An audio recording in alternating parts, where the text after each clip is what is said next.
to the Cowboys Report. I am Tom Downey. Even in the bad weather, we take care of you guys. Oh, she's so mad. See, I got to work from home because the weather's bad today. But I'm still giving you guys Cowboys videos. So help me feed my family by hitting that big red button and subscribe for all the latest Cowboys updates. And now we'll give baby Olivia back to her mom so we can focus all on the Dallas Cowboys.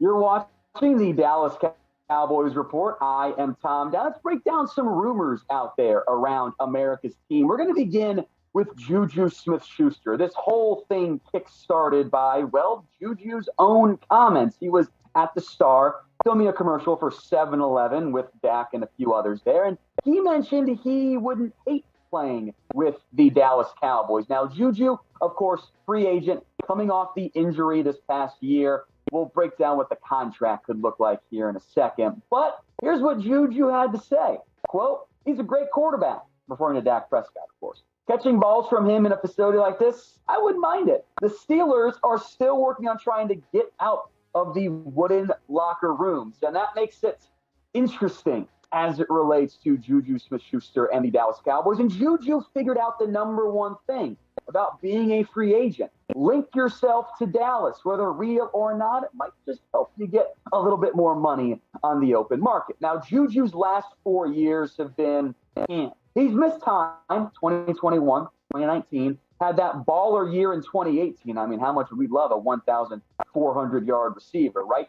Even 2020, he was pretty solid. And given what current Big Ben has been for the past several years, he would be getting to play with a much better quarterback than what he has in recent seasons.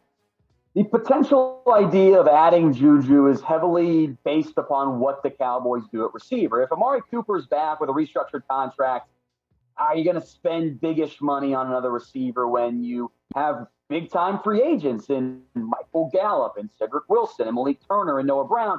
I'm not so sure from that perspective. Now, not all of those guys are even close to what JuJu Smith-Schuster could be, but that's the conversation you're going to have is A, figure out what happens with Amari Cooper, and then B, figure out what you're doing with Michael Gallup, Cedric Wilson, Malik Turner.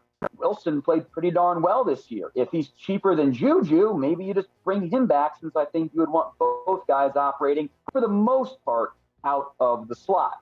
But what are you guys thinking? We're not done yet with this conversation. Would you sign JuJu Smith-Schuster if you were the Dallas Cowboys? This is going to be the pinned comment on today's video. So if the ad break comes here on YouTube, take advantage of it. Head down there, type in Y for yes or N for no. I don't think this makes sense if Amari Cooper ends up staying with the Dallas Cowboys. I don't think that's a good path for Dallas to pursue because you're paying Amari Cooper big money in this scenario. You don't want to spend more than maybe $5 million, what you gave Randall Cobb a few years ago to be your slot guy for a singular season. I wonder if that's around your price tag range. Dallas hates spending money in free agency. So I think if it's the one-year, $8 million deal, Dallas probably says no. But if Cooper's gone, even at that 1 year, $8 million deal that he got last year from Pittsburgh, I do have some interest. I think JuJu Smith-Schuster could be a good player for you at wide receiver. There's a very long list of potentially intriguing names that Dallas could go pursue at wide receiver. In general, they often pursue guys they liked coming out of the NFL draft. And we can rewind the clock to the year that JuJu came out of USC. And I was told that JuJu's camp thought the Cowboys or Rams could end up taking him around the round 2 range. It's exactly where he ended up going, of course, the Pittsburgh Steelers. Dallas did not take JuJu. They went Taco Charlton, then Chidobe Awuzie in the second round, which at least Taco didn't work out too well. The Rams, of course, they were wheeling and dealing a little bit. They took Cooper Kupp in round 3, and that worked out wonderfully for them. Make no mistake about it. Dallas then did draft a receiver in that class, Ryan Switzer, who I thought was going to end up being pretty good, and that didn't really go very well at all, as he then got dealt for Jihad Ward and is all iffy in the end. So I have interest, not going to get my hopes up. I think JuJu's playing his market the way he should be playing, but that's at least the name to keep an eye out given his own public comments. Money will be a big factor. If I can get JuJu for, I don't know, 3 years, 20 million. I think that could work for Dallas in the end. Today's show is powered by our sportsbook partner, BetUS. Head over to chatsports.com/bet and use promo code Cowboys125. It'll get you a 125% deposit bonus. But then $100, boom, extra 125 for you guys to bet with. You can bet on the Super Bowl and tons of NFL draft prop bets available as well. So again, chatsports.com/bet. Promo code is Cowboys125. Bet Rams are 4.5. Whatever, we're cheering for the Bengals, right? I think we are. I'm putting my money on Cincinnati. Fade me or follow me on BetUS. Let's go to the coaching staff situation now. Could Mike McCarthy be calling the plays for the Dallas Cowboys? Stephen Jones and Jerry Jones have mentioned, Mike could end up being the play caller for us if we need to. Calling him kind of like the insurance policy, more or less, the fallback guy. The plan is for Kellen Moore to be back as the offensive coordinator. He is a finalist, along with Mike McDaniel, the Niners OC, for the Miami Dolphins head coaching job.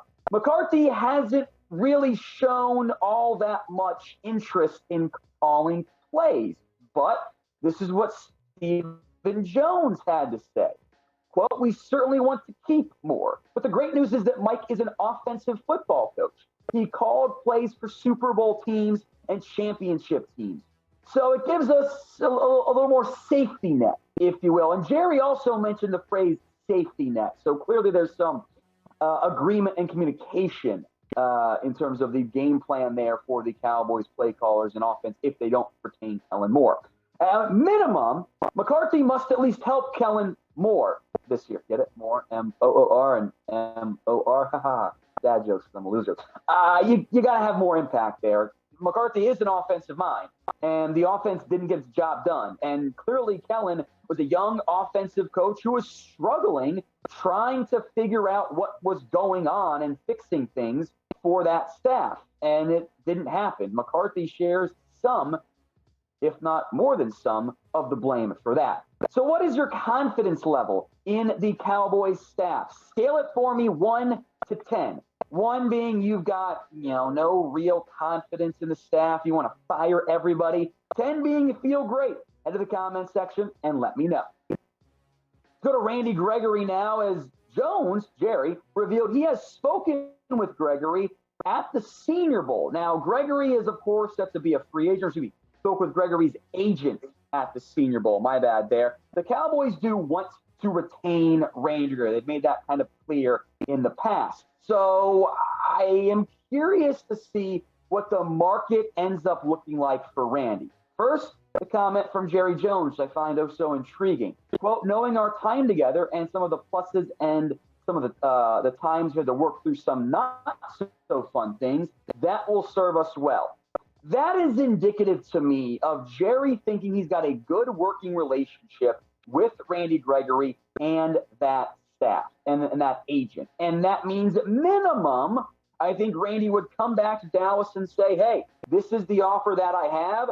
I will maybe even take a little bit less to stick around in Dallas because, you've been so great to me, you've trusted me, etc." Is that a guarantee? No, it's not necessarily the guarantee. But he did play well this year. Now, he only had 6 sacks. And if it feels like, I feel like he made more of an impact, well, he did. He was getting pressures all the time, consistently held, did miss some time. And the injuries, by the way, are actually a bigger red flag for me than it would be, say, the whole marijuana stuff, which isn't really a big deal at this point moving forward. So I do have interest in keeping Gregory. Cost is going to be a big deal for Dallas here. So what would you do with Gregory? Type K for you're going to keep him, or type in L for you would rather let him leave. Let me know in the comments section what you want to do with Gregory. Dan Quinn now, as Jerry once again had some intriguing comments as it relates to Quinn and his future as the Dallas Cowboys defensive coordinator or more. Jones seemed to imply that Dan Quinn wants to be the Cowboys head coach. Quinn passed on other chances at being a head coach. Like, he could have had the Dolphins job if he wanted it, but he didn't want it. The Cowboys would have him back as the defensive coordinator. Here's what Jerry had to say. A bit of an eye-raising comment, by the way. Quote, he stays here because there has always been, with every coach, with every one of those three coaches, referring back to the Sean Payton, Jason Garrett, et cetera, type of stuff there. Every one of them have said they'd love to be the head coach of the Cowboys. Every one. So my point is that, in my mind, a lot of the logic as to why they might not take a job now, rather than one, wait or see, and how the cards go in the future. That really reads to me like, oh, Jerry's got interest in keeping Kellen Moore or keeping Dan Quinn potentially as the Cowboys head coach, which if Sean Payton's not in the cards, I think Quinn might be your front runner there. So as it relates to the head coaching situation, who will be the Cowboys head coach in 2023? Let me know what you guys think in the comment section. Mike McCarthy, still a valid answer. Dan Quinn, and I'm sure there will be tons of Sean Payton comments. So let me know right now down there in the comments section. The Cowboys, by the way, have added a kicker. No, not a big-time one, but they did bring in something resembling competition.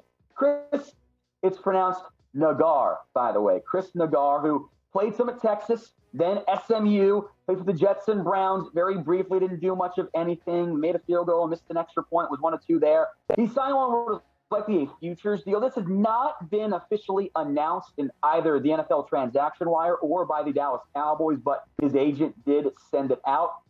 Nagar didn't do that much for SMU, 81% on field goals. That's not great. Also has some punting background. So I wonder here if this has more to do as a potential Greg Zuerlein replacement, in which, hey, maybe he balls out in camp and fights for the job, or if this is more of Hunter Nicewander insurance. I think we'll know more as we get closer to the NFL draft and training camp as it relates to the Cowboys' plan with their kicker. Also, I said the kicker's name, so it's shot time here at home.